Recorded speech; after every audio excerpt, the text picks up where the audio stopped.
Another fine snowy morning for you, YouTube, and back with another Leafs report. And last night's game went swimmingly in Colorado against the Avalanche. Um, it was funny, like the Leafs often get outshot by the opposition, and it used to bother me. And now it's kind of like I've been kind of looking at things over the number of games where they do get outshot. And it's kind of deceiving because I was tracking the shots against Colorado last night, and although Colorado outshot them in the end like 36-28, something like that, not a huge difference.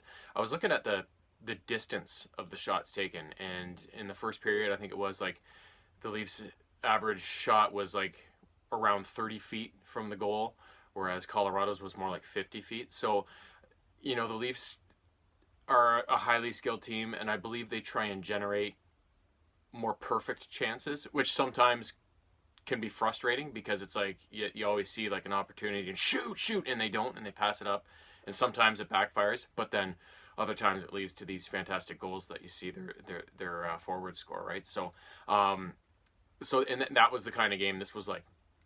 Although Colorado held the edge in shots, and the Leafs had to block more shots and stuff like that, the quality of the chances and the skill that was on display was obvious, completely obvious, how much of a better team the Leafs are compared to the Avalanche. I mean, Colorado has that first huge top line with McKinnon and Landeskog and Rantanen, but after that they've got almost nothing, right? So, and they lost to the Avalanche in that game where Gardner was booed and stuff like that at home, and they just looked terrible.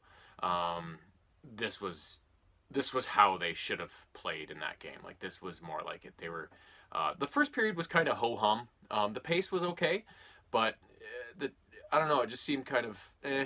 But then as the game went on, the action just picked up and picked up. They were their possession of the puck, their passing was crisp, and they just seemed to be more of a natural flow. They weren't pressing, and then. And they finally got their power play going too, which was after how they kind of started to change things a bit against the Rangers the game before, but didn't get any results. They finally got the results in this game, and the scoring was the Leafs cracked the board first in the first period when Matthews sent a nice lob pass up the middle for Kapanen, who went in alone and beat Varlamov high on the glove side. The Avalanche would tie it up not much later, so it was 1-1 after the first. But in the second, the Avalanche, just about 5 minutes in, took a penalty, and then right after that took a double minor for high sticking, and the Leafs scored 3 power play goals. Matthews, Kadri, and I forget who got the third one, but all power play goals. And in the end, they end up going 3 for 6 on the power with the man advantage. So it's nice to see it finally start to click because it's so powerful, but it just had gotten so stagnant. It's nice that they got some results to reinforce the fact that, okay, doing things different, changing things up, is going to hopefully work for them going forward. And then in the final period, or no, Kadri didn't have one of the power play goals. Kadri scored early in the third, and then the Avalanche tacked one on halfway through the third, so the final score was 5-2. But yeah, it was. No, Kadri did have the power play goal. He had 2 goals last night, and it was funny because I noticed in the Rangers game, Kadri was just jumping, and I mentioned that in my last video, and it was like I was convinced he was going to score in that game, and I mean Kapanen was the only one to beat Grigoriev or whatever his name was, but Kadri, if anybody else had scored, it would have been Kadri. Like, he was all over the place. So then it carried through to the next game, and he finally he got a couple, and looked really good again. The whole team looked good. Everybody was jumping, and Freddie looked great in net. And yeah, it was just an overall great team game. It was more of a Leaf style of game.